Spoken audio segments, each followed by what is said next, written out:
जय जगन्नाथ दर्शक बंधु मुझे फूलकोबी चिल्ली रेसिपी नहीं आसी जोटा कि घरे अति सहजरे आमे बनै परिबा। चलंतु देखिबा रेसिपी आवश्यक सामग्री और प्रस्तुत प्रणाली।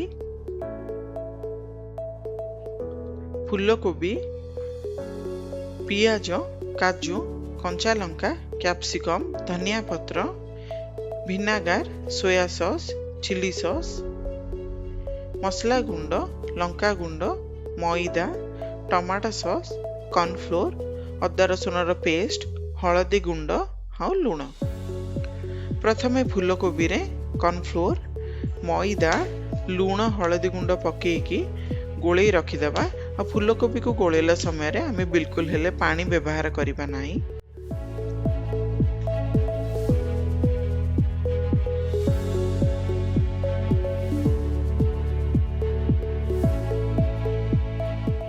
आपको यहीपरी भावे सुखिलारे गोलेकी 10 मिनिट आमे छाड़ीदबा। जेहेतु आमे गोलेला समय लुण व्यवहार करछे तो फूलकोबी ऑटोमेटिक पानी बाहरी थाए। देखंतु यहीपरी भावे आमे ताकू भल भावे गोलेकी गरम तेल रे छाणी बाहर करदबा। वीडियोटी भल लगी लाइक शेयर और सब्सक्राइब निश्चय करदेवे। आपनका सब्सक्रिप्शन ही आम मन को मोटिवेशन दे थाए आगको आगको यहीपरी भावे नुआ नुआ वीडियो आनिबा पई।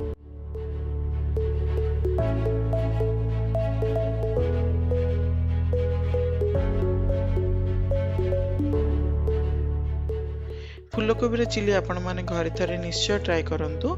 छोटू बड़ समस्त को भल लगी थाए। फूलकोबी छणा को आम साइड रे रखी गोटे कड़ाई रे 3 स्पून तेल देदमा।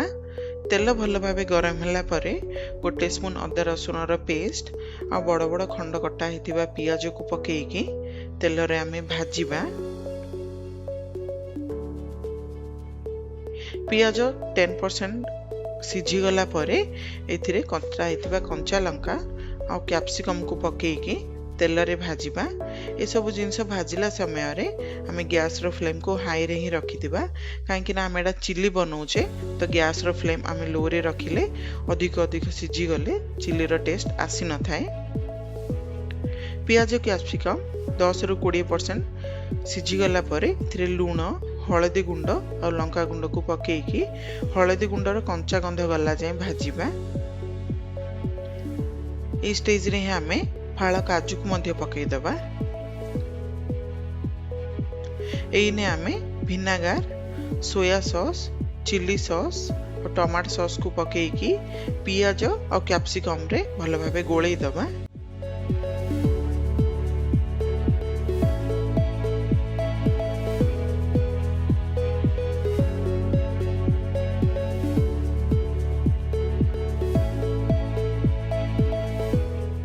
एने आमे प्रथमरु छणा फूलकोबी को पकेकी सॉस सहित गोले 5 मिनिट ढांकुणी को घोड़े छाड़ी दबा।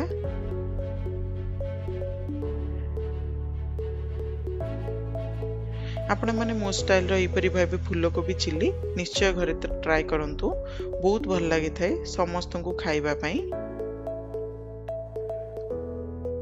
ऊपर इपरि भाबे कटा धनिया पत्र को पकेकी कोबी सहित मिसई गैस रो फ्लेम को बंद करी गरमा गरम आमे सर्व करिबा। रुटी, भात, परोटा सबु सहित भल लागि थाए ए चिल्ली।